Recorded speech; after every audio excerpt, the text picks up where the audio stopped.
सोच रहा हूँ ज़बी भाई, अम्मी जान से वादा किया है कि कभी कोई गलत काम नहीं करूँगा, लेकिन उस वादे में 7-8 लाख रुपए की बात नहीं हुई थी। वाह क्या बात है। अच्छा आप सुनो।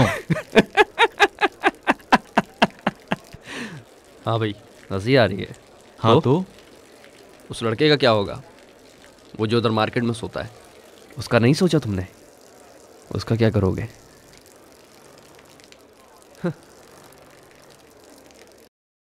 जी हाँ, सब ठीक चल रहा है, काम भी ठीक चल रहा है। मुझसे बहुत ज्यादा खुश हैं और अभी एक नई जिम्मेदारी मुझे मिल गई है।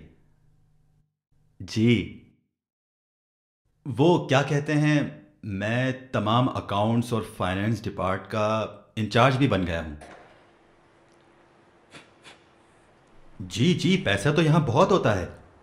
कुछ मशीनें, अहम कागजात, बहुत बहुत ज्यादा सामान होता है। अच्छा, आप कैसी हैं? हबीब के बहन भाई कैसे हैं? खुदा का शुक्र है। कैसा प्रोग्राम? अरे बताएं तो अम्मी जान।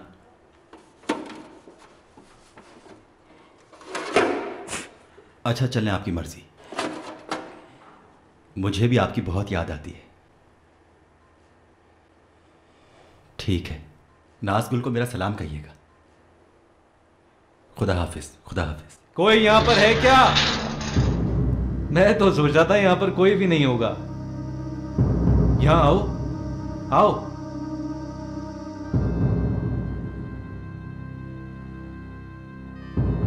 नमक है?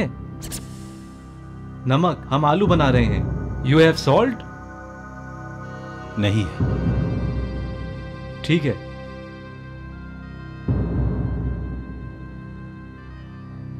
क्या तुम हमारे साथ आलू खाओगे, भुने हुए? खाना खा चुका हूं। खाना नहीं है, आग के पास बैठकर 2-4 आलू खाएंगे, बड़ा मजा आएगा। आ जाओ बाहर। नहीं शुक्रिया। क्या हुआ मेरे भाई, अकेले अंदर क्या करोगे? लग रहा है जैसे जंगल में जानवरों के डर से डर कर बैठे हुए हो। बाहर आ जाओ, हमारे पास सब है। मैं अब जाके सोऊंगा। शब्बा खैर।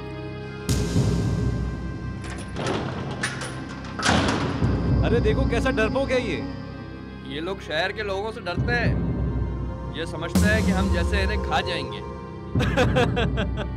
छोड़ो भाई, जाने दो, हम नमक किसी और से जाके ले लेंगे। बहुत डरते हैं ये लोग। हाँ, वाकई डरते हैं। वाह क्या बात है, देखो आ गया। हाँ आ जाओ। खुश आमदीद, खुश आमदीद जवानों की महफिल में।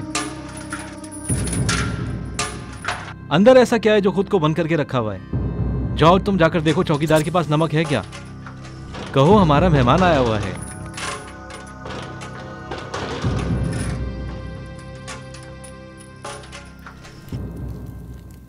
वाह वाह वाह वाह, मीठे आलू, वाह वाह वाह वाह वाह वाह। देखो जाफर, आलू जल ना जाए। हाँ हाँ, नहीं जलेगा भाई, बेफिक्र हो जा। देख के भाई। हाँ हाँ, नहीं जलेगा। देख देख, जबरदस्त बन रहा है। हाँ बस, हो गया हो गया। पहले निकाल के तुम इस भाई को दो। क्या नाम बता रहे थे तुम अपना? क्या नाम था वो? अभी तक बताया नहीं है। तो चलो अब बता दो, कोई राज है क्या? बताओ। नहीं, कोई राज नहीं है। मेरा नाम मोहम्मद है। लाओ पहले मेहमद भाई को दो। हाँ हाँ, ये लो ये लो। मोहम्मद। मोहम्मद, ये लो भाई मोहम्मद। हाँ, आराम से आराम से, आराम से। जाए। हाँ अरे बहुत गर्म हो रहा है चलाओ भाई। मुझे दो। हाँ ये लो जाफर। अच्छा, आराम ये से, वाला आराम से। देख के आराम से। चलो ठीक है बस। हाँ बहुत शुक्रिया। मुझे तो इसे देखकर मुंह में पानी आ रहा है। इसे थोड़ा सा और पका लो। बहुत बहुत शुक्रिया तुम्हारा।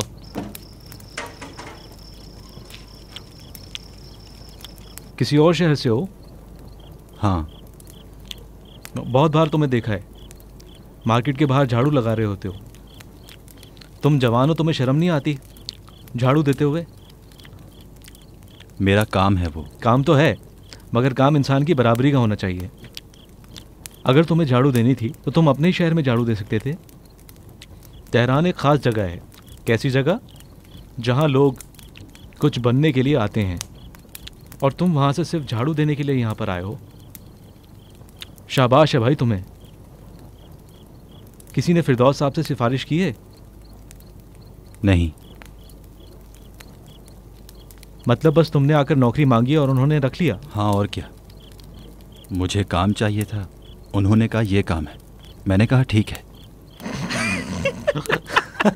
उसने कहा झाड़ू लगाना आती है, उसने कहा हाँ, और शुरू हो गया। हो जाओ। अच्छा ये बताओ तनख्वाह कितनी देता है?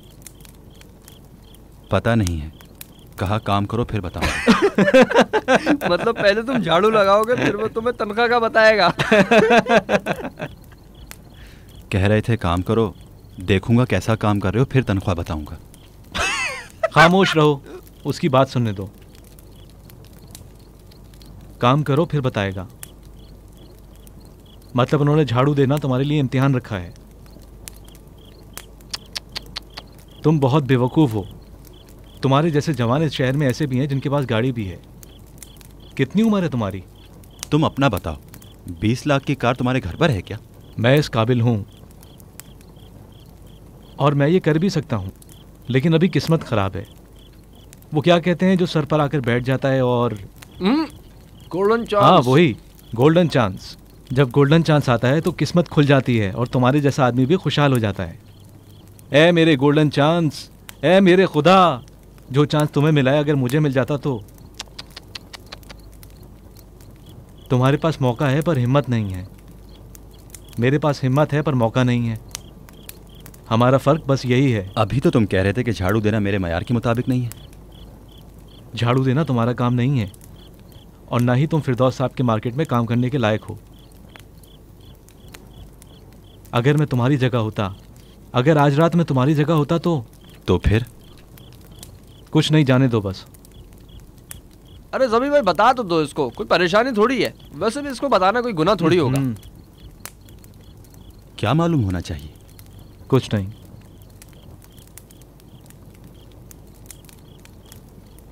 जानते हो आज रात फिरदौस साहब की मार्केट के कमरे में कितना पैसा है? 4, 5, 6, 7, हो सकता है इससे भी कहीं ज्यादा, बहुत ज्यादा। हाँ तो फिर देखो भाई, ये पूछ रहा है तो फिर ये पागल हो गया है। वो गोल्डन चांस यही है भाई। मेरे उस्ताद शमसाई का लॉकर हमेशा हम जैसे लोगों के लिए ही खुला है। उसे खाली कर दो और सब सेट। आज रात जुमे की रात है और लॉकर में इतने सारे पैसे रखे हुए हैं और तुम पूछ रहे हो तो फिर? बैंकों में भी बहुत पैसा होता है।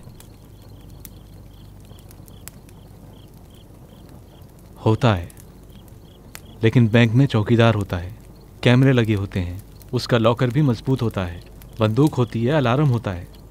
फिरदौस साहब के लॉकर के लिए क्या है? कुछ भी नहीं है, सिर्फ तुम ही हो।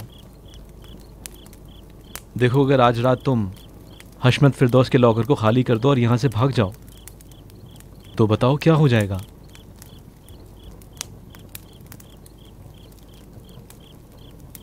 मेरी बात सुनो, ना जान ना पहचान, ना कोई गारंटी, ना कोई जमानत, कोई ऐसा तरीका नहीं है जिससे तुम्हें कोई पकड़े। अगर कुछ बनना चाहते हो तो ये तरीका आसान है। इन पैसों को किसी काम पर लगा देना और 2-3 साल बाद जब ये पैसे डबल हो जाएं तो इन्हें वापस कर देना। मतलब अगर हराम और हलाल समझते हो तो ये पैसे उन्हें वापस कर देना। क्या? अरे वापस कर देना। तुम्हारे आलू खिलाने का शुक्रिया। सब बता दिया, अब जाओ। अरे रोको उसे। कुछ नहीं होता।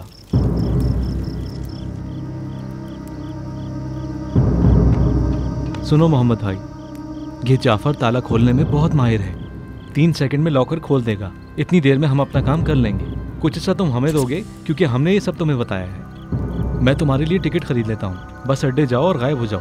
50-50 बोलो। जाके सो जाओ। देखो भाई मेरी बात मान लो, हर रात एक जैसी नहीं होती। सिर्फ आज रात पैसा लॉकर में है। काफी सालों के बाद ऐसा मौका आता है। तुम्हारे इस काम से हम सब कुछ बन जाएंगे। मोहम्मद भाई पागल मत बनो, जैसा तुम कहोगे हम वैसा ही कर लेंगे। बस जाओ अपना काम करो। दफा हो। देखो मोहम्मद भाई, आज तुम इजाजत दो या ना दो, मैं तो लॉकर खाली कर ही रहूंगा। अब जो कर सकते हो कर लो।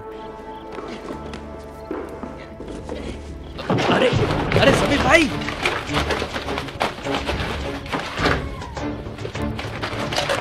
तुमसे कहा भी था तो मेरी बात मान लो, मगर तुमने नहीं मानी। अब तो मैं पैसे लेकर ही जाऊंगा। छोड़ दो उसे सभी चलो, भाई, नहीं निकलो। जाऊंगा। छोड़ो उसे, मैंने कहा निकलो छोड़ो यहाँ से। मुझे। सभी भाई छोड़ो सभी मैंने भाई। कहा छोड़ो मुझे, छोड़ो मुझे, बाहर आ जाओ। छोड़ो मुझे। आओ, अपनी शक्ल गुम करो यहाँ से। सभी भाई आप ठीक तो हो ना? चले जाओ यहाँ सभी से। भाई। अच्छा मैंने कहा छोड़ो मुझे। छोड़ दो सभी भाई। सभी भाई छोड़ दो सभी भाई। सभी भाई ये क्या कर रहे हो सभी भाई? छोड़ो मेरा हाथ। सभी भाई नहीं, सभी भाई।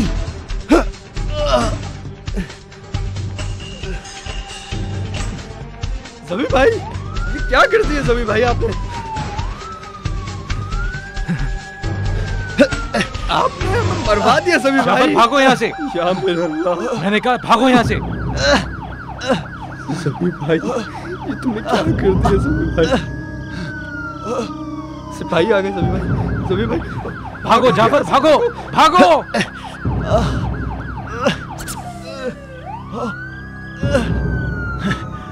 आगे मत आना, आगे मत आना। वहीं रुक जाओ, किसी को आगे आने की इजाजत नहीं है। डरो नहीं भाई, हम आपकी जान बचाने आए हैं। कह रहा हूं आगे नहीं आना। हाँ हाँ ठीक है, ठीक है। एक फोन कर दो, एक फोन कर दो रुस्तम को। ठीक है मैं फोन कर या देता फिर दोस्त को। ठीक है तुम घबराओ नहीं।